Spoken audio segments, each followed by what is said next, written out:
ada yang berupa senyawa organik dan senyawa anorganik. Ya, saya kira semua sudah biasa belajar ini mengenal senyawa-senyawa organik dan senyawa anorganik. Kemudian kelompok petrochemicals. Ini adalah khusus bahan kimia yang diperoleh atau diproduksi dengan bahan baku minyak atau gas. Nah, kemudian ini ada kelompok khusus yang kita sebut dengan heavy chemicals, yaitu bahan-bahan kimia yang density-nya tinggi, kemudian diangkut dalam kapal yang besar. Jadi tankernya itu besar. Nah, ini terutama adalah seperti caustic soda, sulfuric acid, asam sulfat, sorry, nyenggol nih.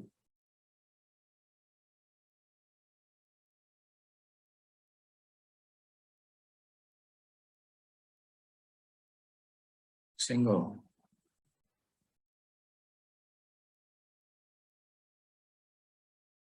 Mana, Mang?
Ya.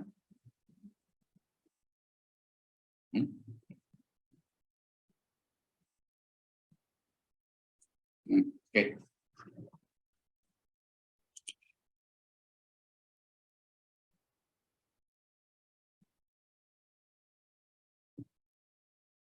Oke.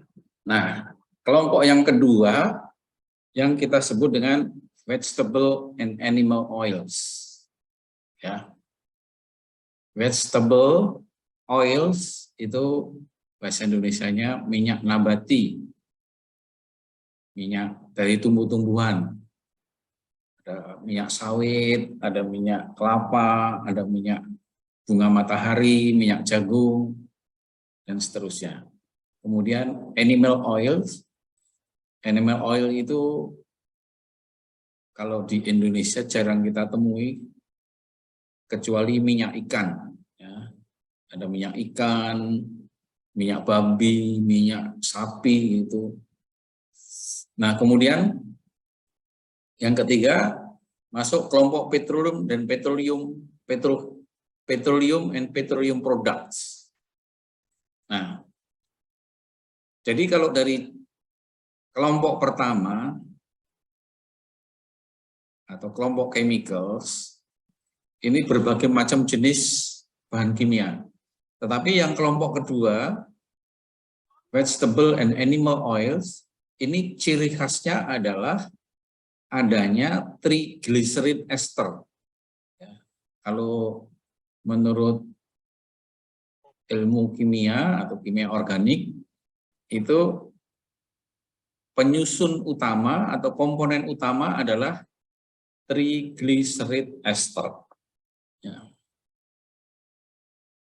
Sedangkan kelompok ketiga ini, petroleum dan petroleum product, ini komponen utamanya adalah hidrokarbon. Berbagai jenis hidrokarbon.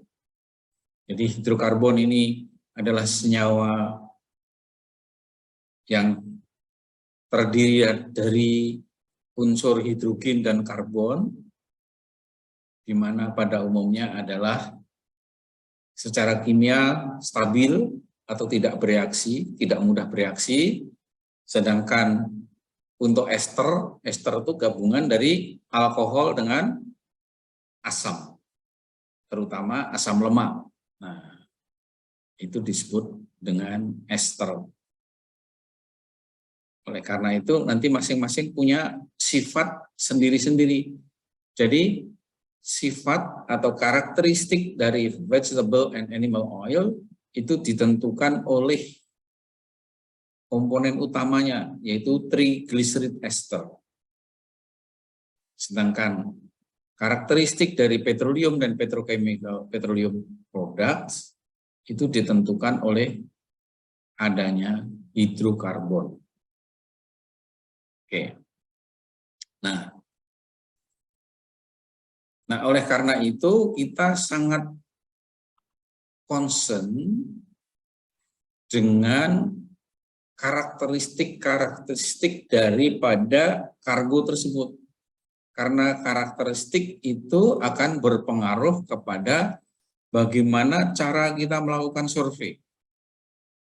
Termasuk bagaimana kargo itu dihandle dalam penyimpanan, dalam transfer, dalam pengangkutan, itu ditentukan oleh karakteristiknya. Ya, jadi saya bisa tambahkan.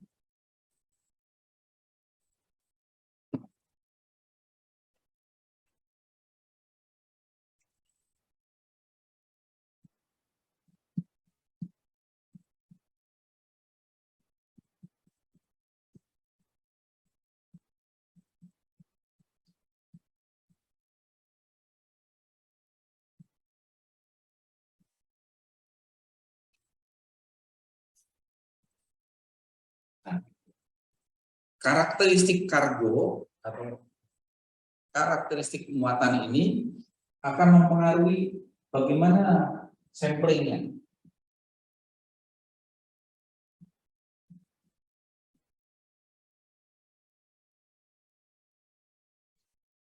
Juga bagaimana analisanya.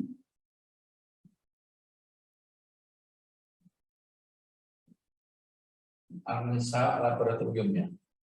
Bagaimana pengukurannya.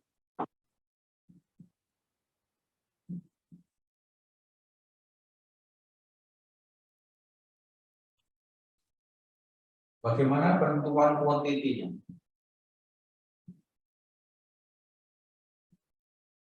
Bagaimana tank inspection-nya.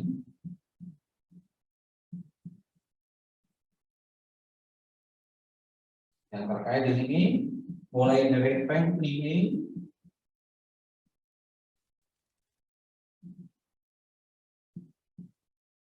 preparasinya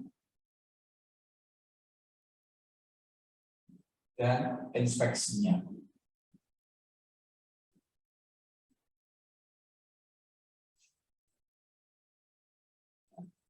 Juga bagaimana handlingnya.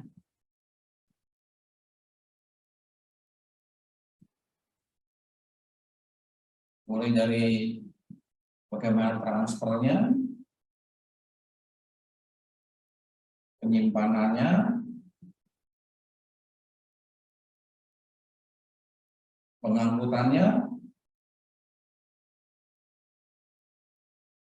dan seterusnya. Ya. Ini akan dipengaruhi semua oleh kargo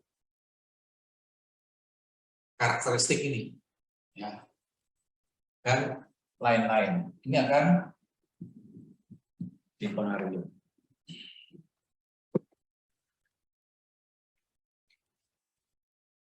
Jadi contoh,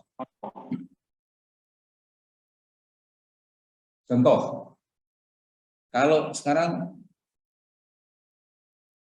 petroleum, crude oil, tadi mungkin sudah dijelaskan oleh Pak Iqbal, kan?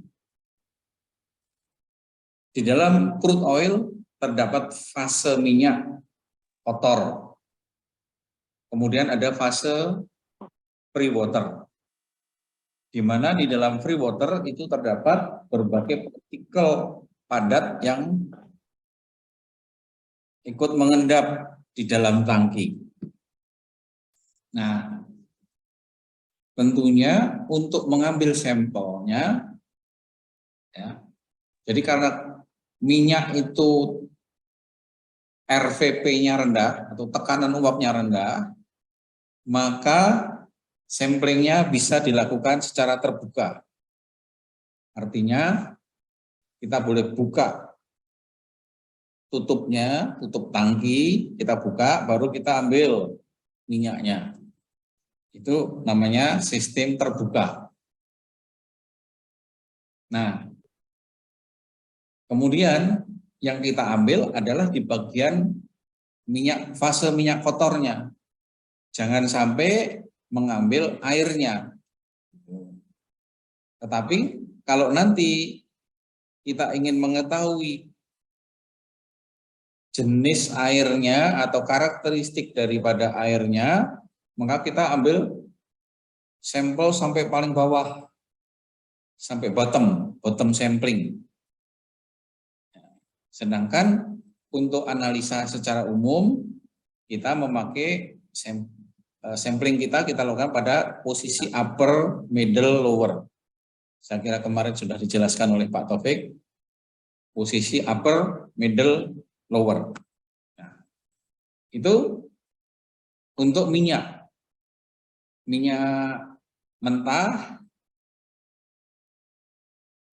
di mana dia tekanan uapnya rendah, sehingga bisa diambil sampel secara terbuka. Berbeda dengan LPG.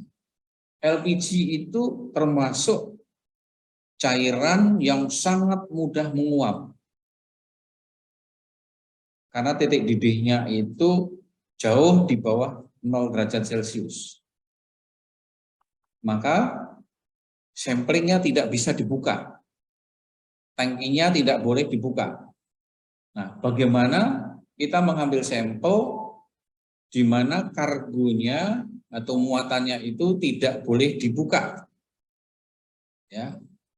Nah, biasanya diambil sampel dari pipa yang bisa langsung masuk ke dalam wadah yang kita sebut dengan sampel bom atau gas cylinder.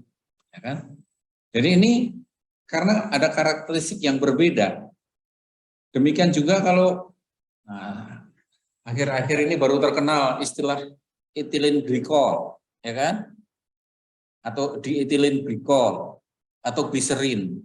Itu termasuk cairan atau alkohol yang sangat mudah, yang punya sifat sangat higroskopis.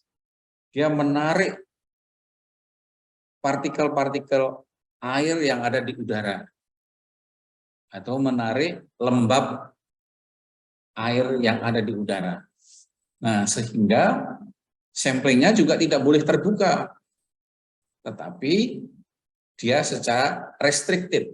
Karena tekanan uapnya rendah, maka dia dibuat samplingnya secara restricted, terbatas cara membukanya.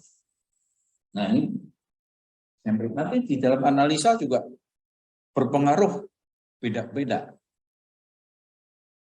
Ya. Misalnya lagi, kemarin mungkin dijelaskan oleh Pak Taufik waktu sampling ya. Kalau di dalam satu cairan atau produk minyak mau diperiksa RVP-nya atau rate vapor pressure. Masih ingat semua ya? Rate vapor pressure. Gimana Pak Rahdul Karim? Masih ingat rate vapor pressure? Gimana kemarin? Pak Taufik kemarin. Itu nggak boleh samplingnya upper middle lower. Ya. Tetapi harus running atau all level. Kan? Karena apa? Karena yang mau diperiksa itu adalah tekanan uapnya. Maka tidak boleh sampel itu terbuka atau terlalu lama terbuka. Karena kalau upper, middle, lower, kemudian dikomposit, itu secara terbuka. Nanti banyak fraksi-fraksi ringan atau komponen-komponen yang ringan yang mudah terbang, atau kalau orang suku Indo bilang volatile metals, ya kan? Kalau di suku Indo kan gitu Pak ya, istilahnya volatile metals, bahan-bahan yang mudah menguap, itu terbang. Padahal itu yang mau diukur tekanan uapnya. Nah, oleh karena itu upper, middle, lower itu tidak sesuai untuk sampel yang akan diperiksa resernya. Itu. Nah, jadi mungkin belum saya sampaikan tadi, kalau seorang surveyor yang harus memperhatikan karakteristik daripada kargo, tentunya dia harus punya dasar kimia dan fisika. Ya, kalau nggak punya dasar kimia dan fisika, ya agak-agak ribet gitu. Dia harus belajar lebih banyak. Artinya setiap kali mau survei betul-betul harus dibaca itu. Karakteristiknya seperti apa. Tapi kalau punya basic kimia dan fisika yang cukup, itu dia bisa sepintas, bisa langsung paham gitu. Ya. Gimana Pak Rahdul Karim, dari mana ini? Dari timur Pak? Sulawesi ya? Nggak ada suara Pak.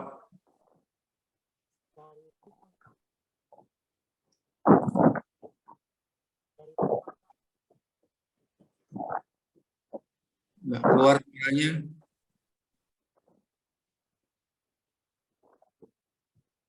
Masih di... Dari Kupang, Pak. Ya? Dari Kupang, Pak. Oh, dari Kupang. Kupang. Iya, NTT, Pak. NTT, sinyalnya ya? Kurang bagus, bagus ini, Pak. Iya. Ya. Dulu kan belajar kimia atau Pak? Belum pernah belajar kimia, Pak. Waduh, gimana nih?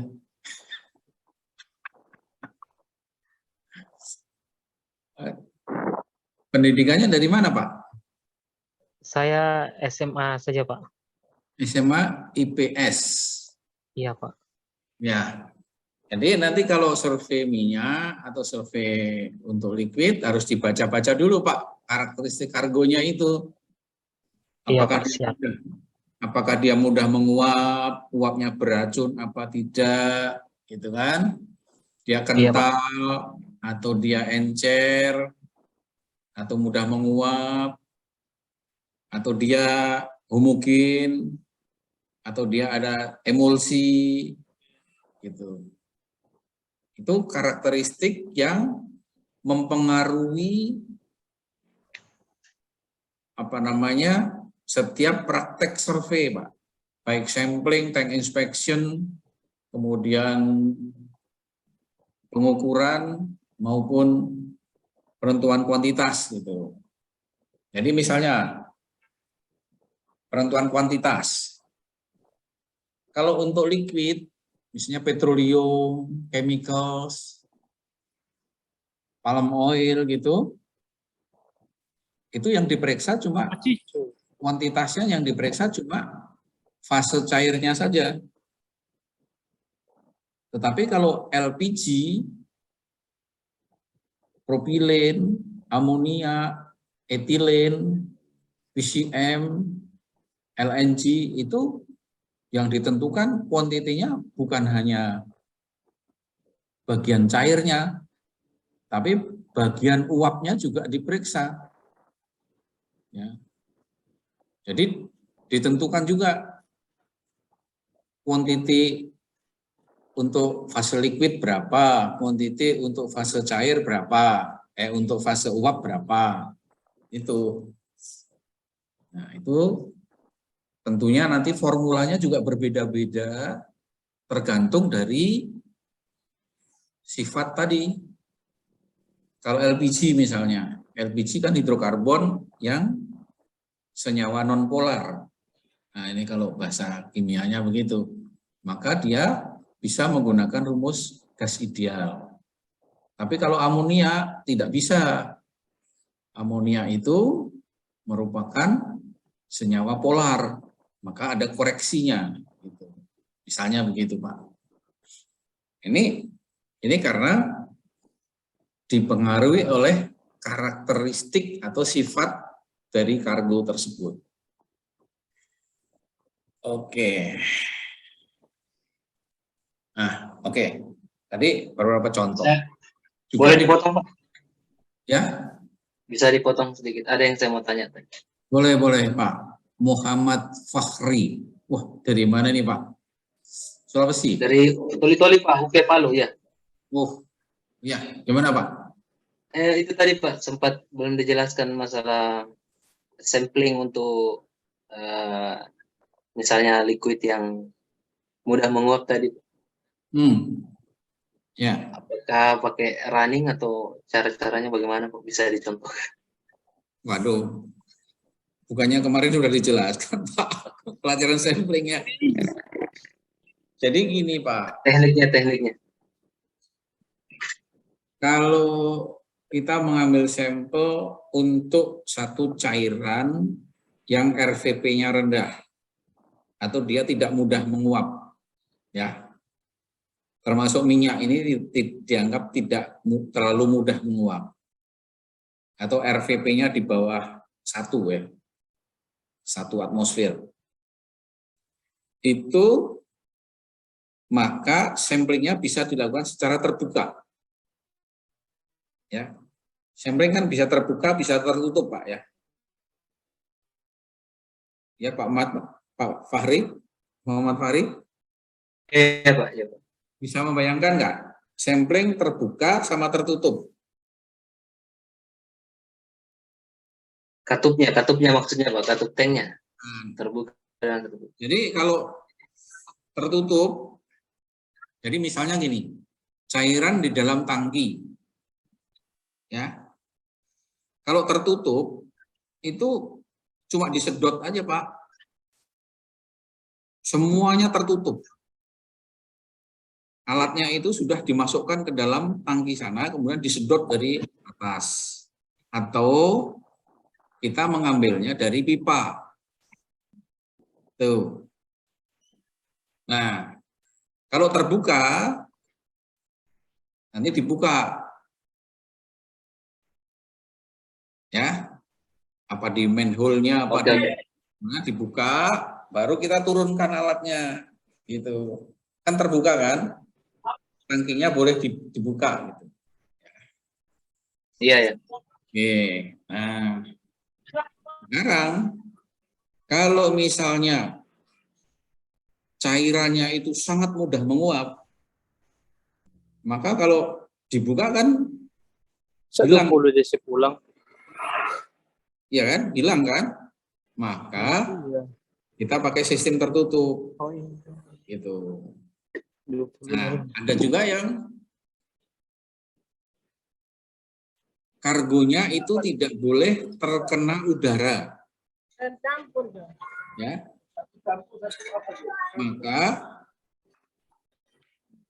Maka samplingnya harus secara terbatas, namanya terbatas atau restricted. Itu, Pak. Nah, sekarang gini, kalau di dalam minyak dan produk minyak, itu kan di dalam spesifikasi, nanti akan dijelaskan oleh Pak Syafril, analisa, di dalam spesifikasi kan ada ini, density, ya kan?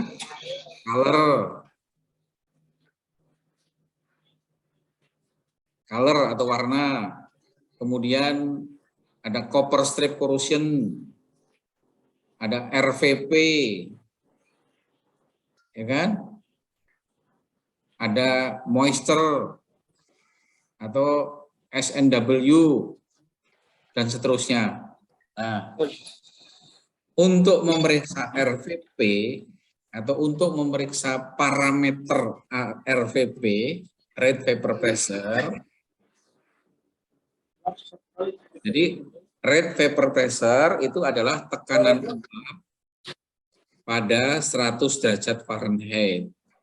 Nah, maka sampelnya itu Sayur itu ya, kangkung itu. tidak boleh terbang lebih dulu.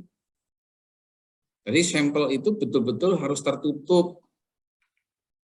Ya. Oleh karena itu tidak boleh mengambil sampel dari upper, middle, lower baru dikomposit. Tetapi harus secara running atau level, begitu sampai di atas langsung ditutup. Setelah ditutup, masukkan dalam pendingin. Gitu kan? Mungkin kemarin dijelaskan pendingin atau ice bed. Pendingin es. Gitu kan? Itu khusus untuk pemeriksaan RVP. Gitu, Pak. Gimana, Pak Fakhri? Oke, Pak. Pak Fahri, Sukovindo di mana? Palu nih ya? Palu, Pak. Palu. Oke. Bukannya sampai ke Luwuk sana, ke mana? Donggi. Iya, wilayahnya sampai di Luwuk, Ndanda. Kita di Tuli-Tuli, Pak. Kabupaten Tuli-Tuli. Tuli-Tuli itu di utara Palu ya? Oke. Iya, utara Palu. Ya. Oke. Nah, sekarang gini.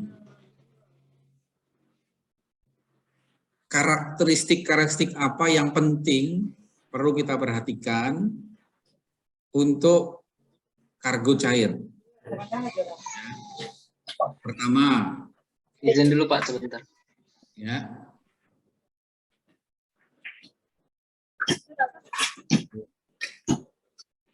Pertama, sifat fisik atau physical properties, sifat-sifat fisik. Sifat fisik itu pertama, apakah dia mudah bercampur dengan air atau tidak. Jadi harga kargo cair yang sulit larut dalam air. DP recharge satu kali sudah. DP recharge satu kali. Oh baru. Iya. Tolong di mute dulu nih Pak. Oke. Ada lagi kargo yang mudah larut dalam air. Nah, tentunya ini punya pengaruh yang berbeda. Pada saat tank cleaning, kalau yang mudah larut dalam air, ini cukup mudah untuk melakukan pembersihan atau pencucian tangki. Nah, kemudian masalah density-nya berapa? Density-nya kecil atau besar. Nah, kemudian tekanan uapnya. Tekanan uap itu menentukan mudah atau tidaknya menguap. Nah, kemudian titik didihnya. Titik didihnya atau rentang titik didihnya bagaimana. Kemudian titik bekunya atau titik mulai terjadi pemadatan dan seterusnya. Itu merupakan sifat-sifat fisik yang harus diperhatikan. Karena ini nanti akan berpengaruh kepada waktu sampling. Misalnya sampling tidak boleh terlalu dekat dengan freezing point.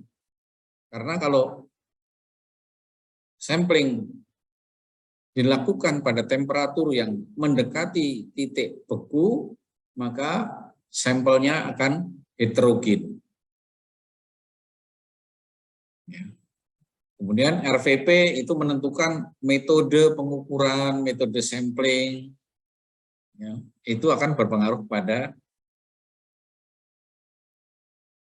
baik pengukuran maupun sampling.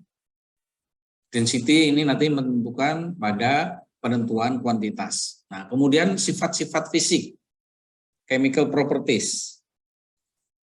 Ada senyawa-senyawa kimia yang bersifat stabil.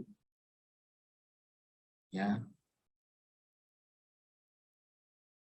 Yang secara kimia stabil, maka dia tidak mudah terjadi kontaminasi atau tidak mudah mengalami penurunan kualitas atau kerusakan kualitas.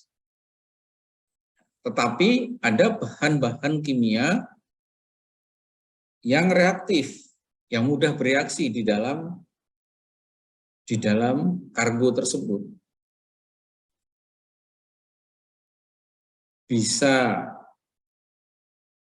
mudah dioksidasi, kemungkinan bisa hidrasi, kemudian kemungkinan bisa polimerisasi, kemungkinan bisa hidrolisis, kemungkinan bisa melakukan korosi dan seterusnya.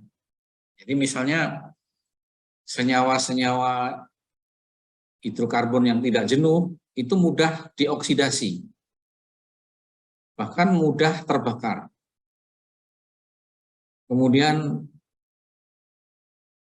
bahkan bisa mengalami polimerisasi, yaitu penggabungan molekul yang kecil menjadi molekul yang besar. Khusus untuk ester, dia mudah mengalami hidrolisis. Kalau yang mengandung asam atau basa, dia memiliki korosivitas yang tinggi. Nah, ini akan berpengaruh kepada material tangki maupun material pipa. Nah, kemudian satu kargo dengan yang lain itu bisa mengalami reaksi, tetapi bisa juga mengalami netralisasi. Jadi asam ketemu basa, dia akan mengalami netralisasi, tetapi kalau dia bertemu atau bercampur dengan kargo yang lain, dia bisa membentuk reaksi tersendiri. Jadi ini sifat-sifat penting yang perlu diperhatikan. Nah, kita lihat untuk liquid chemical, beberapa jenis bahan kimia cair. Nah, kalau kita lihat berdasarkan komposisi kimianya, kargo kimia itu ada yang bersifat single komponen, artinya dia sangat murni, sehingga kargonya juga diberi nama kimia, seperti misalnya caustic soda, asam sulfat, asam nitrat, asam fosfat, asam asetat, gitu kan, aseton, metanol, etanol, itu nama-nama kimia semua. Karena bahan kimianya murni dalam kargo itu. Nah, kelompok kedua adalah yang berupa larutan. Namanya juga tetap nama kimia. Cuma ditambahin berapa persen. Misalnya caustic soda 60% atau caustic soda 80%. Sulfuric acid 70%. Jadi ada tambahan indeks tambahan predikat persen. Nah, kemudian ada yang bahan kimianya itu sangat banyak, sehingga kargo tersebut namanya bukan nama kimia lagi, tapi sudah nama dagang, seperti petroleum, palm oil, coconut oil, minyak jagung, corn oil, sunflower oils, itu di dalamnya banyak bahan-bahan kimia, tetapi kargonya namanya bukan kimia. Nah, jenis bahan kimianya apa? Kita bisa kelompokkan ke dalam senyawa organik dan anorganik. Yang organik bisa hidrokarbon, bisa alkohol, aldehyde, keton, amin, halogen, halogenida, ester aromatik, dan seterusnya. Sedangkan yang anorganik bisa berupa asam, basa, oksida, dan seterusnya. Nah, ini karakteristik secara umum. Pertama, mudah atau sulitnya bercampur dengan air. Ini penting, ya kan? Kalau dia mudah bercampur air, kita perlu tahu kalau bercampur dengan air itu menimbulkan panas enggak? Atau bereaksi enggak? Karena ada bahan kimia yang kena air itu bercampur tetapi dia bereaksi, menimbulkan panas. Kemudian kalau dia tidak bercampur, dia terpisah atau dia masih bercampur tapi tidak merata sebagai emulsi atau memisahkan diri sebagai free water, air yang bebas. Nah, kalau sebagai air bebas, dia membentuk air, fase air seperti biasa, atau dia menjadi batu es. Karena kargo kita itu ada yang temperaturnya tinggi, ada yang temperaturnya sangat rendah. Kalau temperaturnya sangat rendah, itu bisa menyebabkan fase air itu membeku dan menjadi batu es.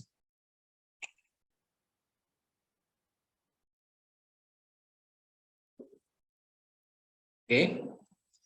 Kemudian perlu diperhatikan lagi rate vapor pressure, tekanan uapnya. Tekanan uapnya tinggi atau rendah. Kalau dikatakan tekanan uapnya tinggi, artinya dia mudah sekali menguap. Kalau mudah sekali menguap, maka samplingnya maupun pengukurannya tidak boleh terbuka. Nah, kalau dia mudah sekali menguap, uapnya itu bersifat mudah terbakar atau tidak? Atau dia beracun atau tidak? Nah, ini berkaitan dengan masalah safety, ya kan? Anda melakukan surveinya seperti apa? Kalau beracun, ya harus Anda melindungi dengan APD yang tepat, ya kan? Nah, kemudian kalau dia mudah menguap dan mudah atau beracun, bagaimana membersihkannya?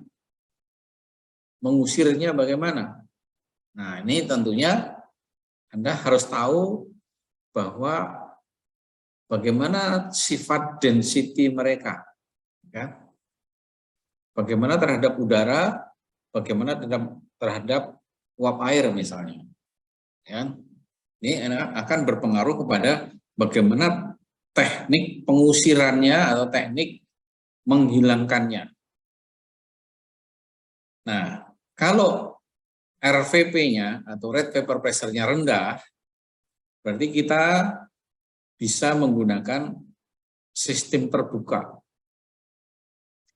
Baik pengukurannya maupun samplingnya. Itu bisa dengan cara terbuka. Misalnya berbagai jenis palm oil, coconut oil, fuel oil, aspal, dan seterusnya.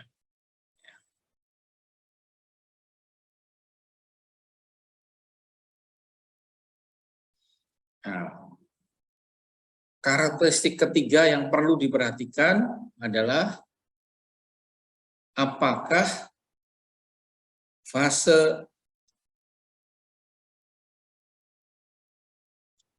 kargo cair tersebut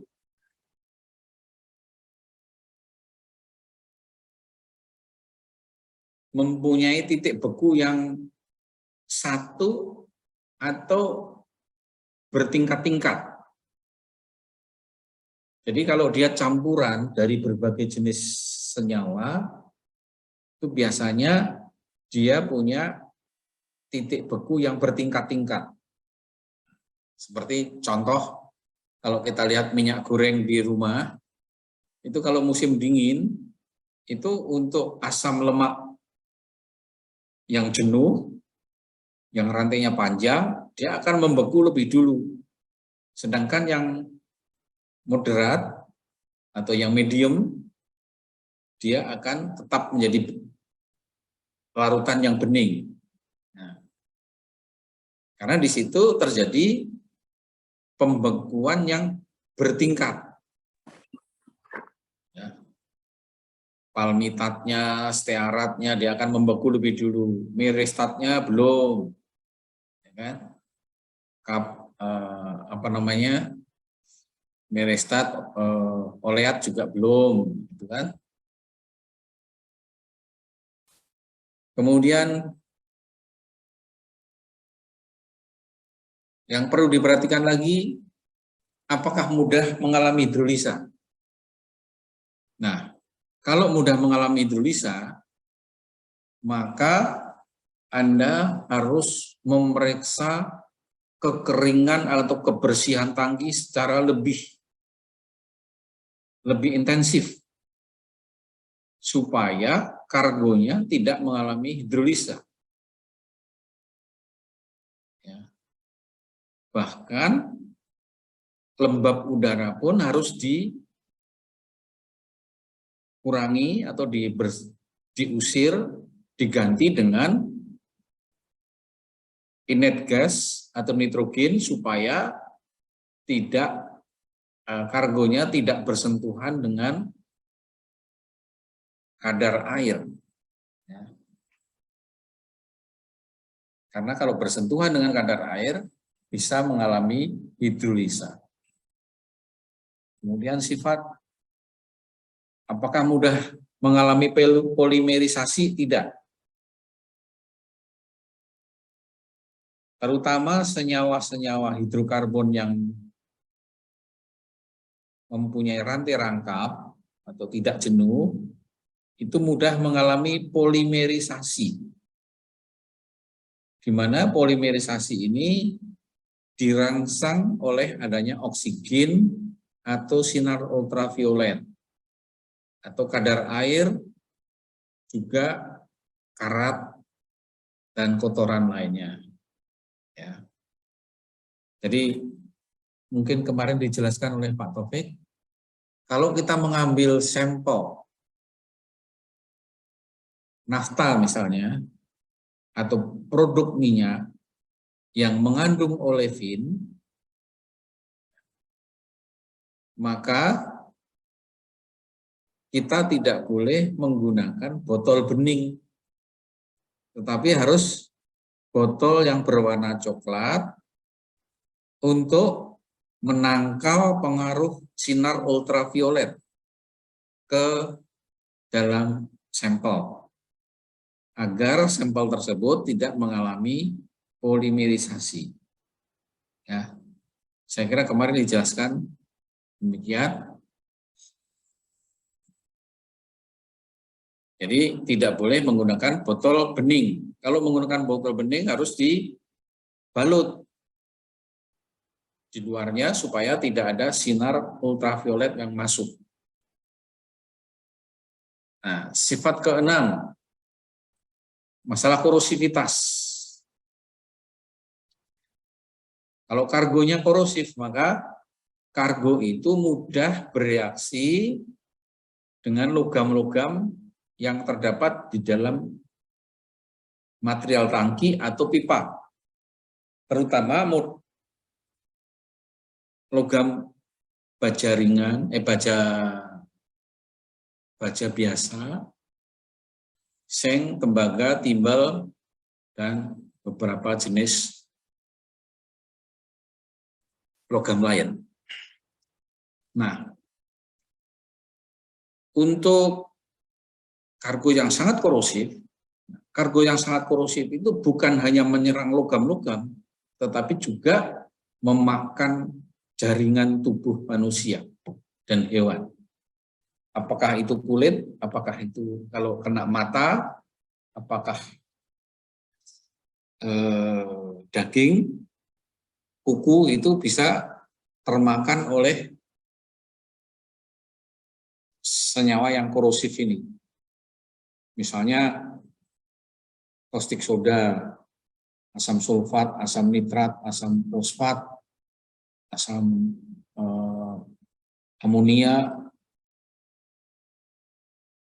semua jenis basa dan asam itu rata-rata bersifat sangat korosif sehingga bisa memakan kulit manusia maupun daging.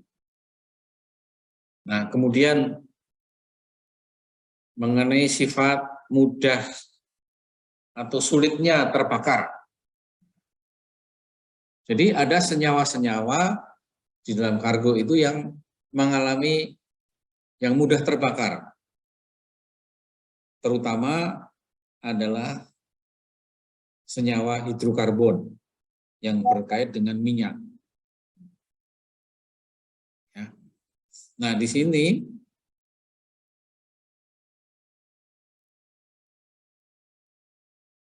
biasanya kebakaran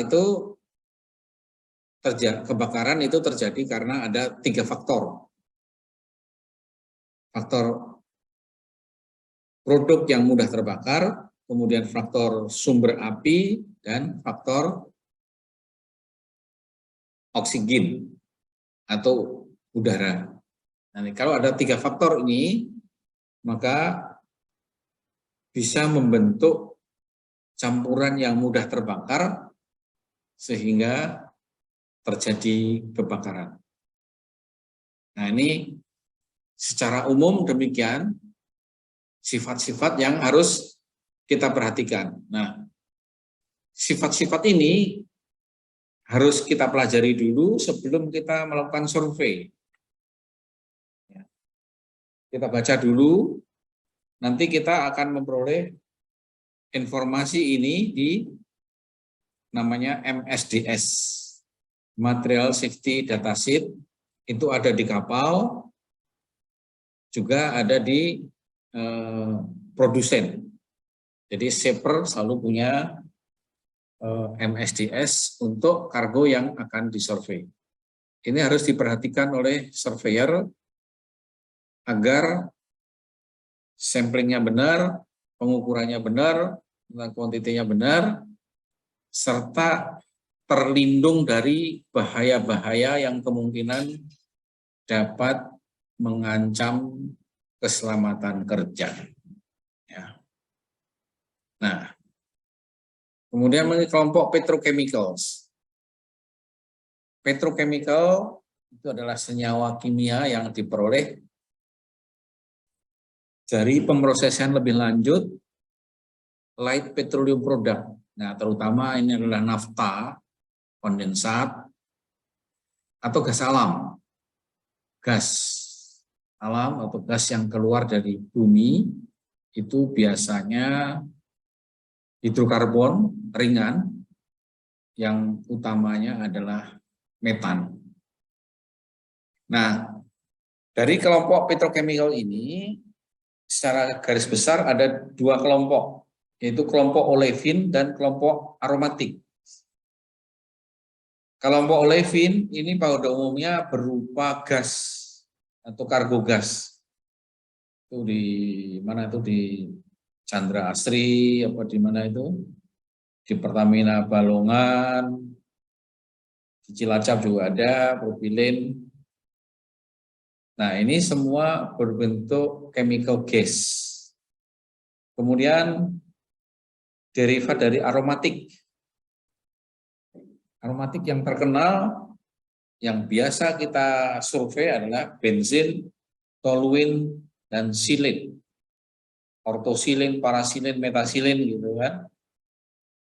Juga ada fenol, itu termasuk aromatik. Nah, kalau olefin itu mudah. Ya. Olefin itu mudah mengalami polimerisasi. Dan juga mudah mengalami oksidasi, adisi maupun hidrogenasi, sehingga dia mudah terbakar. Jadi ini sifat-sifat yang harus kita perhatikan betul, karena dia mudah terbakar, mudah mengalami oksidasi, dan mudah mengalami polimerisasi.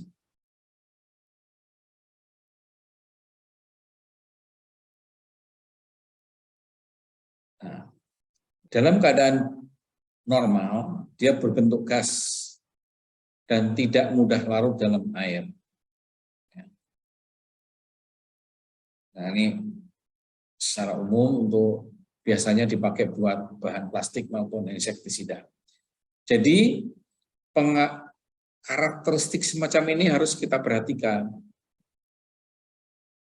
supaya kita bisa menghindarkan kargo tersebut terhadap kemungkinan kontaminasi atau kerusakan mutu.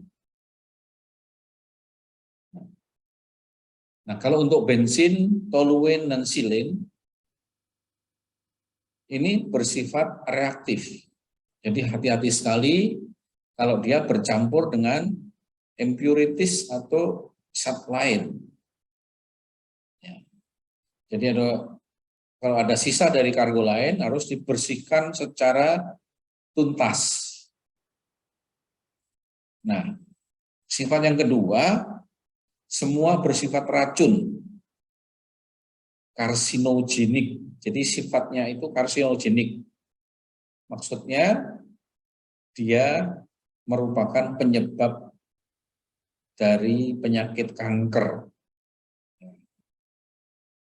Jadi kita harus hati-hati sekali kalau survei ini, karena ini adalah penyebab kanker. Tentunya kankernya itu bukan langsung terjadi, tetapi menunggu sekian lama, sekian waktu baru timbul kanker tersebut.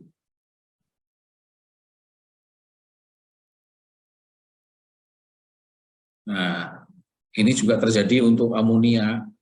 Amonia itu bisa terbentuk karena penguraian dari urea, pupuk urea. Urea nanti mengeluarkan amonia, dihirup, sehingga banyak karyawan-karyawan di gudang pupuk urea itu mengalami kanker darah, ya, atau liver. Itu penyebabnya adalah amonia. Nah, heavy chemical itu umumnya asam dan basa, anorganik. Bisa asamnya asam sulfat atau sulfuric acid, phosphoric acid, nitric acid, dan seterusnya. Anorganiknya bisa caustic soda, caustic potas, maupun amonia. Jadi amonia ini termasuk liquefied gas, tetapi dia sangat korosif karena dia sebagai basa. Nah, untuk heavy chemical itu sifatnya pertama tadi korosif. Korosif itu artinya dia makan logam-logam tertentu, bahkan dia bisa memakan jaringan tubuh manusia maupun hewan. Jadi kulit, daging, kuku, rambut, mata, dan seterusnya itu harus kita lindungi supaya terhindar dari kemungkinan terjadi akibat korosi dari senyawa yang korosif ini. Nah, biasanya air, jadi kalau zat yang korosif atau heavy chemical kena air, itu menimbulkan panas.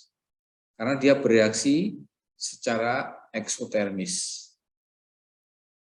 Tapi basa dan asam itu saling menetralkan. Nah, kelompok yang ketiga, ini vegetable and animal oils. Jadi minyak-minyak nabati dan hewani. Nah, ciri khas utama baik minyak nabati maupun hewani itu merupakan komponen utamanya adalah triglycerid ester, yaitu kombinasi gliserol sama berbagai jenis asam lemak. Nah, di luar komponen itu terdapat komponen yang sedikit jumlahnya sebagai impurities berupa air, asam lemak bebas, protein, karbohidrat, vitamin A maupun vitamin E.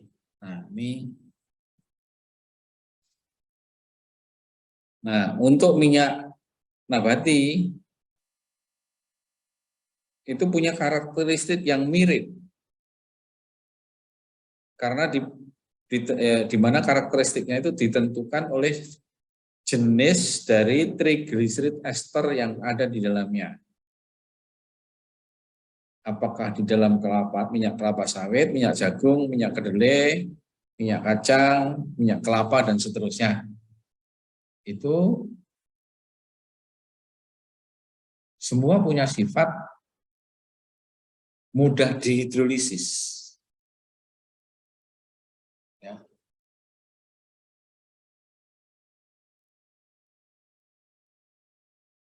Karena komponen utamanya adalah triglycerid ester.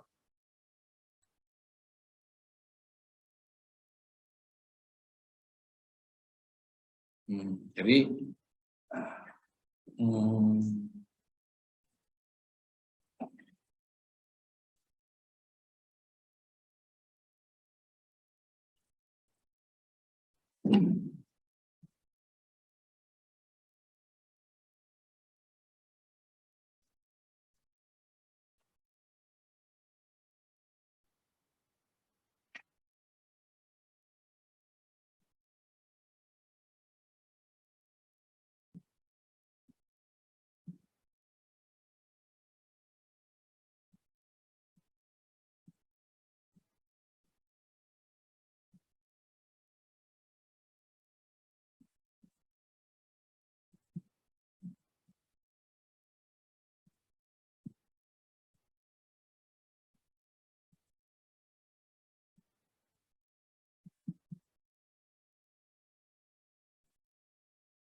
ini yang disebut dengan triglycerid ester. Nah, ini yang terdapat di dalam minyak nabati.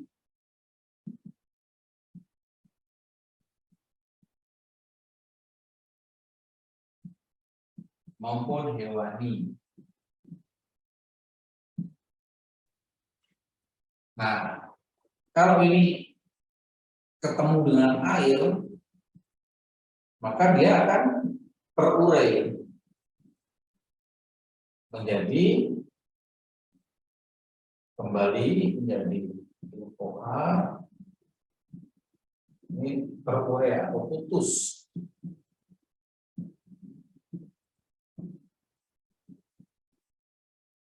Nah, sama-sama dengan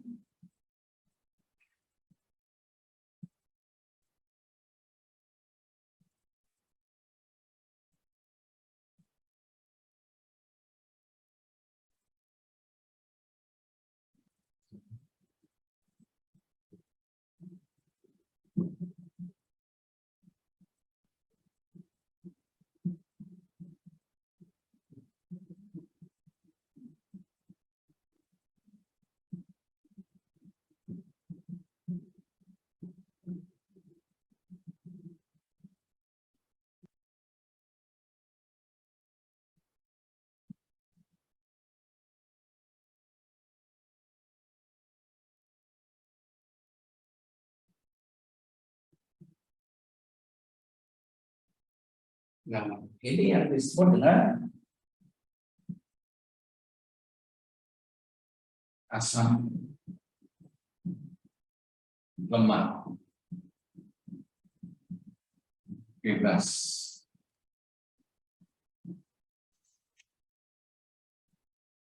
Nah, ini yang ketiga.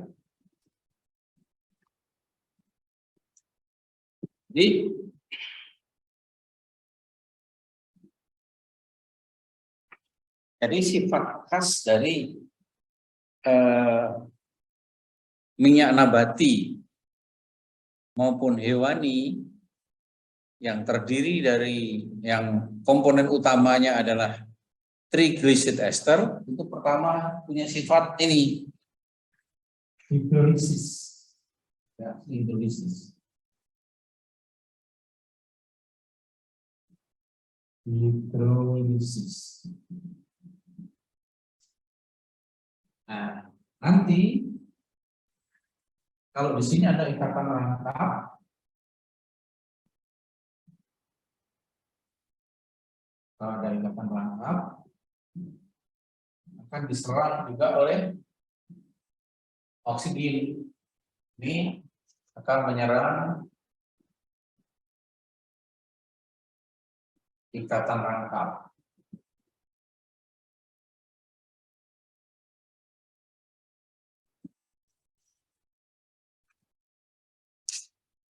Nah, akibatnya minyak itu akan teroksidasi sehingga kualitasnya akan rusak. Nah, tanda kerusakan itu adalah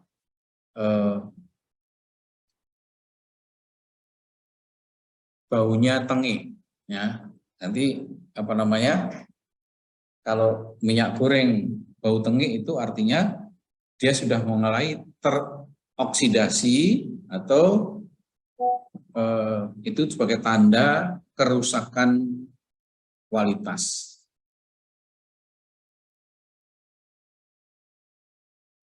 Oke.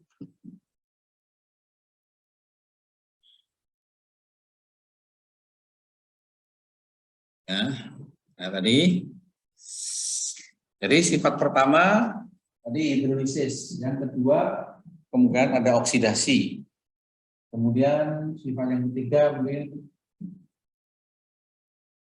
namanya saponifikasi. Kalau bercampur dengan basah, dia akan membentuk sabun. Ya. Juga akan membentuk sabun. Reaksi saponifikasi.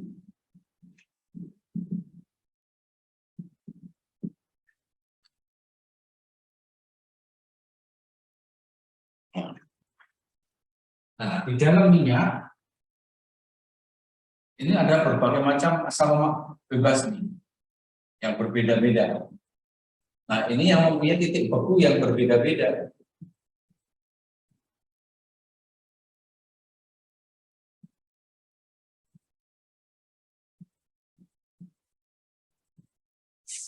Nah, sehingga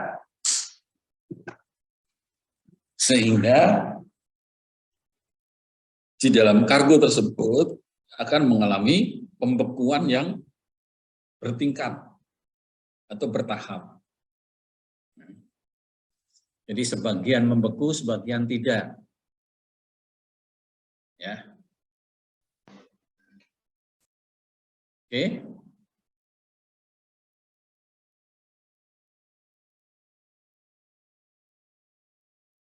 Kemudian ada lagi kelompok alkohol. Alkohol itu ada yang nanti akan banyak dijelaskan oleh Pak Hari, mulai dari alkohol valensi 1, valensi 2, dan valensi 3, dari 1 OH, 2 OH, 3 OH. Kalau yang terkenal ini sekarang glikol ya, etilen glikol.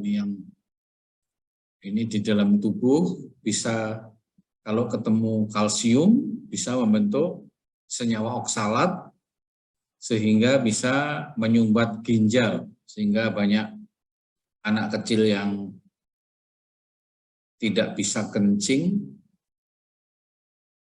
dan ginjalnya tersumbat, sehingga banyak korban yang terjadi. Oke. Nah, petroleum tadi sudah banyak dijelaskan oleh Pak Iqbal ya.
Jadi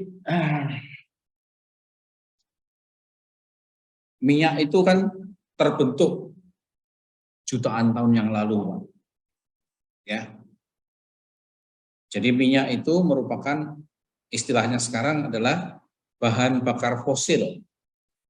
Karena terbentuk jutaan tahun yang lalu.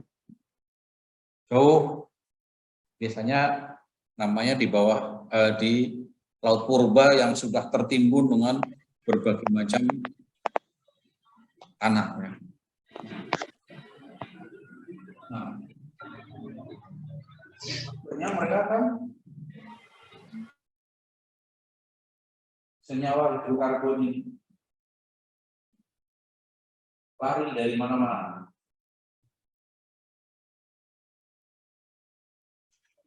Senyawa hidrokarbon itu di dalam bumi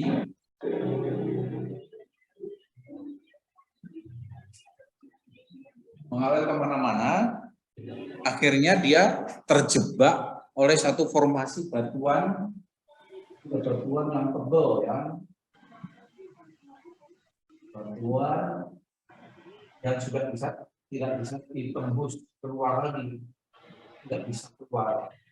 Nah, sehingga minyak dan gas ini terperangkap di dalam uap.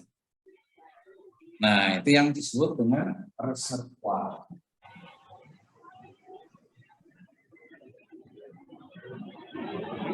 Reservoir atau semacam sumur atau semacam gua di mana minyak dan gas itu terperangkap di dalamnya. Nah, karena itu setelah bertahun-tahun ini gas ini ke tekanan. Arahnya kemana-mana.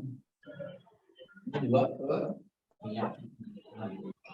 Oleh karena itu, kalau memiliki kebun terus sampai ke minyak, maka minyak itu mendapat tekanan dari gas ini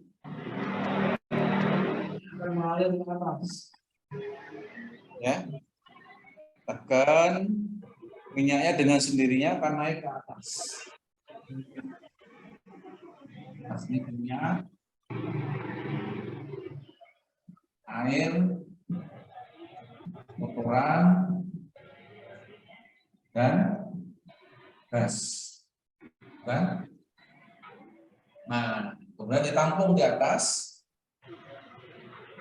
dalam tangki di atas, gas. Gasnya sebagian dibuang, dibakar. Flare. Kemudian minyaknya dialirkan ke kapal sampai ke refinery. Nah, kemudian airnya sebagian dibuang. Ini bisa langsung dikapalkan atau diolah di satu kilang minyak. Nah, jadi di sini gasnya apa saja nih? Gasnya terutama adalah hidrokarbon ringan, terutama adalah metan, propan, gas kotorannya apa? CO2, CO, ya, ada belerangnya, dan lain-lain. Kadang-kadang ada merkurinya. Gas yang terbawa ke atas. Sedangkan minyaknya, minyak yang ada di sini, minyak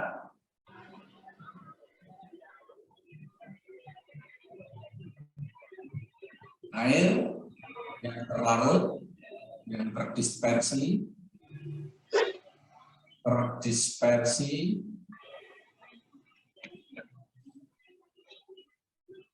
garam yang terlarut, semua padatan yang mengapung, ya, suspended solid.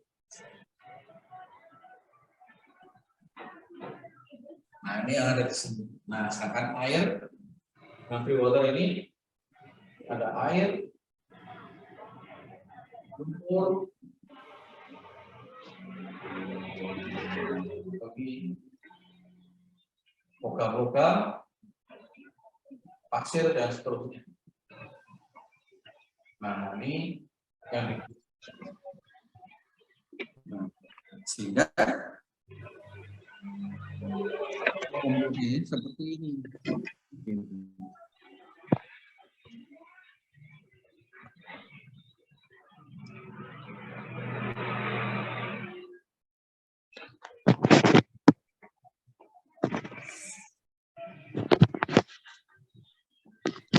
Jadi nanti di refinery atau di kilang kita bisa memperoleh dari crude oil itu setelah dikilang kita bisa memperoleh gasnya, bisa membentuk LPG, kemudian kelompok bahan bakar dan non BBM. Ya, minyak bakar itu ada yang minyak putih, afgas, gasolin, aftur, kerosin. Yang black oil itu ada berbagai macam diesel oil dan fuel oil. Nah, ada juga yang bukan bahan bakar tapi pelarut, nafta, solvent itu pelarut. Kemudian lube base oil atau minyak pelumas. Kemudian minyak residu. Minyak residu itu lilin, LSWR, aspal, tir, dan seterusnya. Ya. Jadi itu tadi rangkuman dari karakteristik dari kelompok-kelompok itu tadi. Nah, nanti kalau Anda melakukan survei, Anda baca dulu MSDS-nya. MSDS, apa yang ada di MSDS? Satu, itu mengenai sifat-sifat fisik, density, boiling point, freezing point, RVP, RVD, flash point, water solubility, dan seterusnya. Kemudian reaktivitas kimia dan compatibility-nya, bagaimana dengan air, dengan udara, dengan ultraviolet, dengan logam tertentu, dan seterusnya. Kemudian ada bahaya terhadap manusia, lingkungan, dan laut. Apa saja bahayanya. Terus metode pemadaman. Jadi kalau terjadi kebakaran, bagaimana menanggulanginya? Nah, itu bisa dilihat. Kemudian kalau terjadi kecelakaan, bagaimana pertolongan pertama terhadap kecelakaan? Itu ada cara-cara yang direkomendasikan di dalam MSDS tersebut. Juga wadahnya, bagaimana penyimpanannya, jarak antara wadah yang satu dengan yang lain, itu ada ketentuannya. Ya. Jadi sudah kita punya gambaran mengenai karakteristiknya, maka kita bisa melakukan survei dengan lebih hati-hati dan lebih aman. Ini sekedar tambahan aja. Nah, kemudian kita sebagai seorang surveyor, ya, yang bukan hanya pada fokus kepada quantity, tapi juga quality. Maka perlu diperhatikan karakteristik tadi dan berkaitan dengan sifat-sifat produk tadi. Nah, yang berkaitan dengan kerusakan mutu itu antara lain mengenai sifat oksidasi. Jadi mudah dioksidasi atau tidak. Ini terjadi terutama pada senyawa yang mengandung rantai C, rantai karbon, terutama yang ikatan rangkap. Kemudian hidrogenasi, ada kemudian polimerisasi, kemudian masalah korosi tadi hidrolisis dan reaksi terhadap air. Oke. Kira demikian, mungkin ada beberapa yang mau didiskusikan, silakan.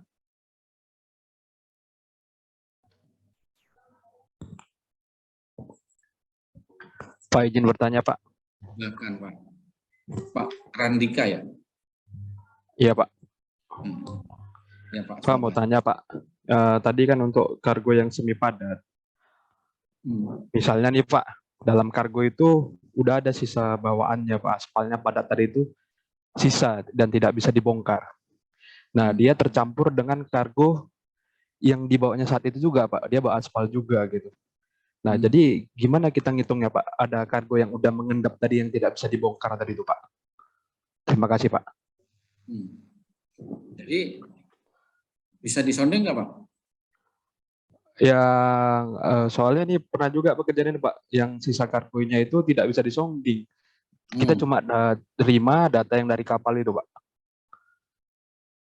Kalau nggak bisa disonding, nggak bisa ditentukan kuantitinya, Pak. Iya, karena udah keras dia, Pak, di situ, Pak. Dia udah keras dia situ, Pak. Jadi tentunya kalau ada sisa kargo, kita mau memuat kargo, ada sisa kargo. Nah, sisa kargo itu merusak yang akan dimuat enggak? Gitu. Kan? Pertanyaannya gitu, Pak. Jadi kalau kargo itu sejenis, berarti enggak masalah. Kalau sisa aspal, ada aspal, enggak masalah. Kan? Jadi tidak masalah ya, Pak? Enggak masalah. Cuma masalah kuantitinya, ini perlu dilakukan estimasi, ya, karena nggak bisa disonding. Bisa juga dikasih alleging sampai menyentuh permukaan itu berapa, nanti bisa diperkirakan kuantitinya berapa, gitu, Pak. Kalau sonding kan nggak bisa. Nggak bisa, Pak. Kita alleging, Pak.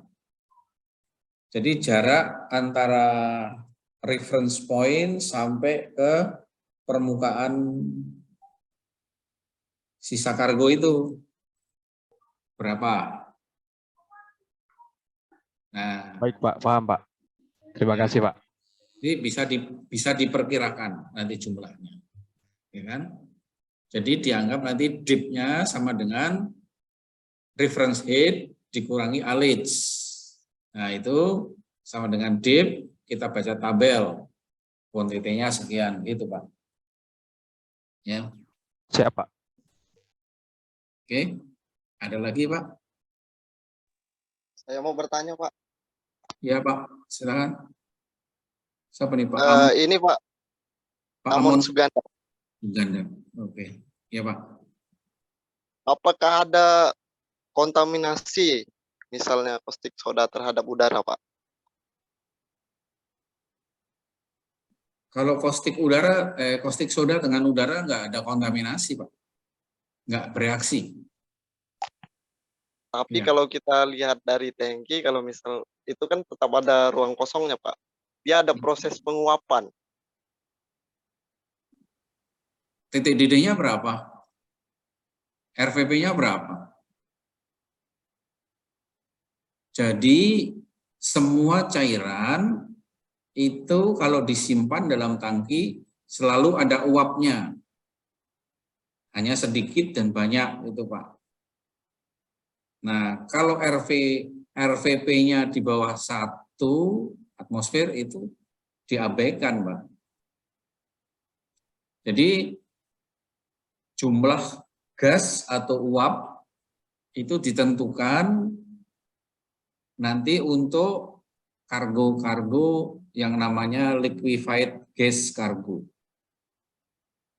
Jadi misalnya LPG, propilen, etilen, amonia, butadiene, LNG itu uapnya dihitung, Pak.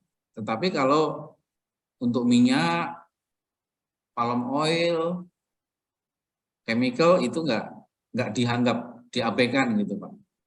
Ya, Oh, berarti tidak pengaruh, Pak, ya? diabaikan pengaruhnya. Ada tapi diabaikan. Oke, baik, Pak. Terima kasih. Ya. Kalau ada sih pasti ada, Pak. Seperti gini, kalau kita ada alkohol misalnya, kan di atas kan terasa kan baunya. Iya, betul, Pak. Terasa bau itu karena ada uap, Pak. Ya, tapi uapnya itu diabaikan, jumlahnya diabaikan, ya. Oke. Baik, Pak.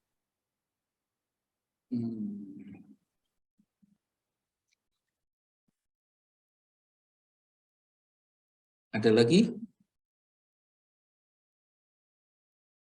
Pak Amon Suganda ini dari mana, Pak? Jakarta apa dari?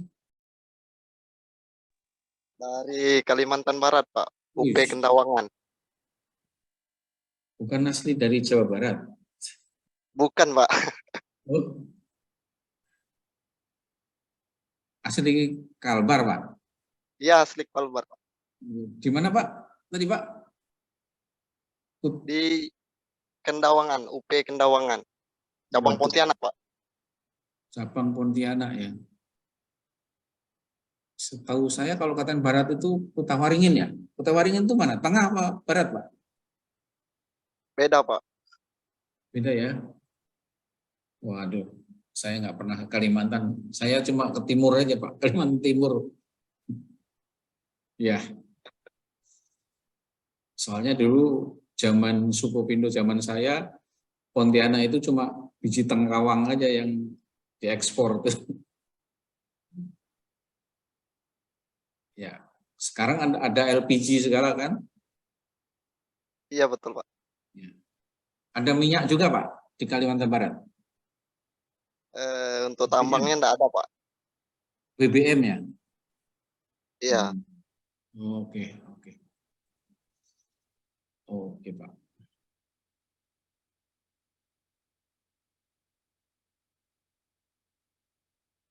Ada lagi, Pak? Cukup, Pak. Iya.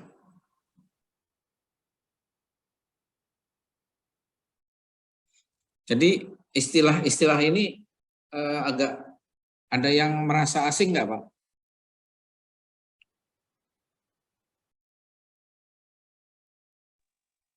Kalau Sebenarnya yang sih masih banyak sih, Pak. Soalnya saya pun baru belajar, Pak.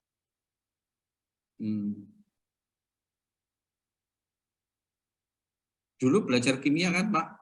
Di SMA kan ada kan? Saya kebetulan SMK, Pak.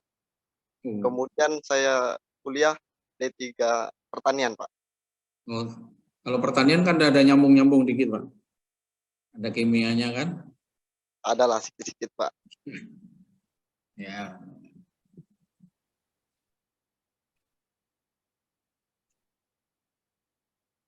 Jadi kan ada istilah oksidasi, hidrogenasi, dimerisasi, polimerisasi, hidrolisis itu kan. Oke.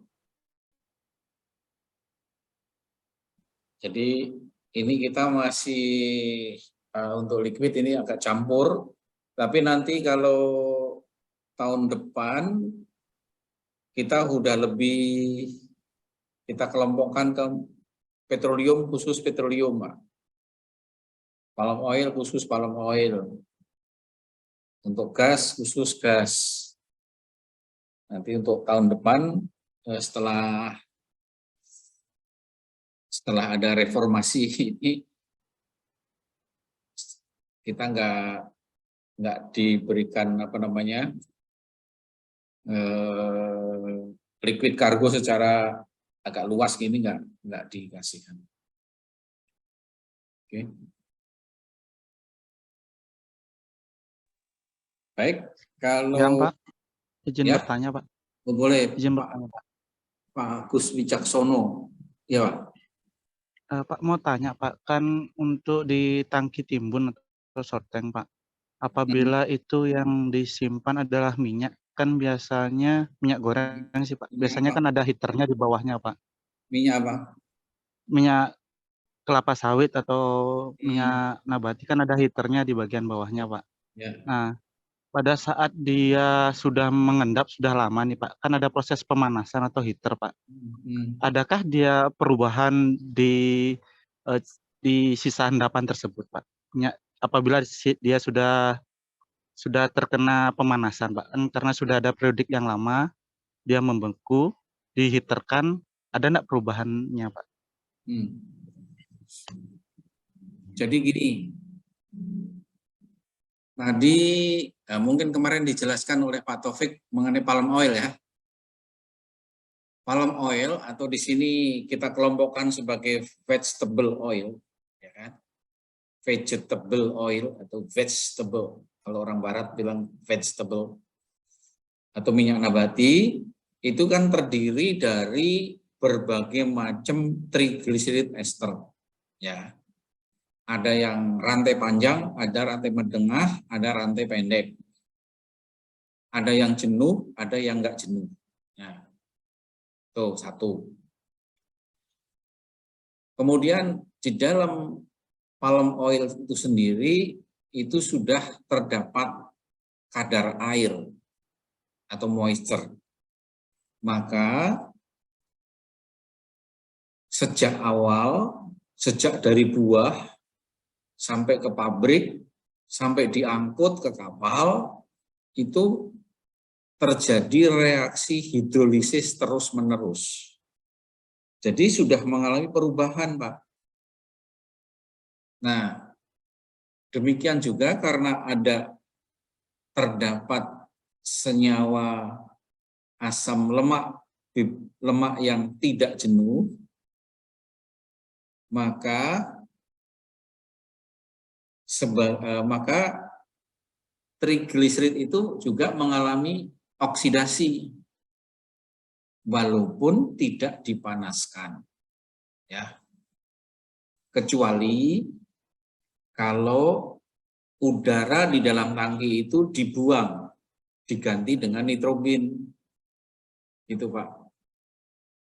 Nah, sekarang masalahnya kalau temperatur dinaikkan atau minyak dipanaskan, maka reaksi oksidasi maupun hidrolisis itu akan semakin cepat. Maka minyak itu tidak boleh dipanaskan terlalu cepat dan tidak perlu dipanaskan kalau tidak dibutuhkan. Maksudnya kalau bukan mau dibongkar atau dialirkan atau diambil sampelnya, itu tidak boleh dipanaskan untuk meminimalkan terjadinya reaksi hidrolisis maupun oksidasi. Ya. Jadi, satu, pemanasan itu perlu karena minyak itu mau ditransfer. Kalau nggak dipanaskan nggak bisa dipompa karena minyak itu terlalu kental gitu. Tetapi pemanasannya harus dikontrol supaya dampak negatifnya itu minimal. Begitu cukup jelas Pak. Pak siapa tadi? Pak Agus ya? Iya Pak, terima kasih Pak penjelasannya. Berarti pada saat tertentu saja minyak itu boleh dipanaskan ya Pak ya? Ya. Tidak harus. Ada aturannya kan? Kalau misalnya Iya, mau Pak. sampling itu minyak sawit berapa? harus antara 50 sampai berapa gitu kan, ada ketentuan atau rekomendasi dari IAC gitu kan. Iya, Pak. Nah, kenaikannya temperatur dalam 24 jam maksimal berapa itu? 5 derajat atau berapa ya? Saya lupa. Ya kan? Itu ada ketentuannya kan? Itu Pak. Cukup jelas Pak Agus? Iya, Pak, jelas, Pak. Pak Agus di mana nih? Kalimantan Barat juga? Enggak, saya di Denpasar, Pak, di Bali, Pak. Di Bali nggak ada minyak sawit kan? Ada, Pak. Ada punyanya Wilmar, Pak. Kadang kan dia ada penampungan hanya timbun saja, Pak. Waktu itu Pabriknya? pabriknya enggak, Pak, hanya timbun saja. Waktu itu ada kalibrasi tangki, Pak. Kebetulan ikut sama tim kalibrasi tangki. Jadi kita waktu masuk ke dalam itu kita lihat ada minyak jenuhnya, Pak. Iya. Sama ada heaternya.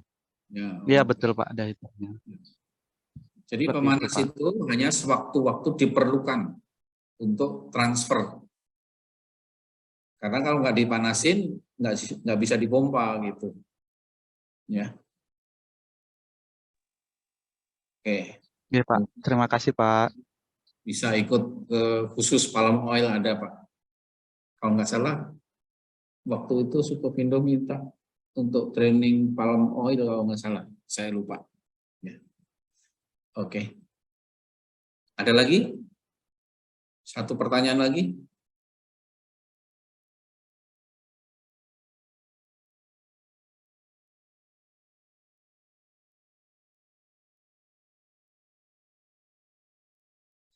Oke, kalau nggak ada, kita istirahat, isoma dulu Pak. Mungkin yang mau sholat, silahkan.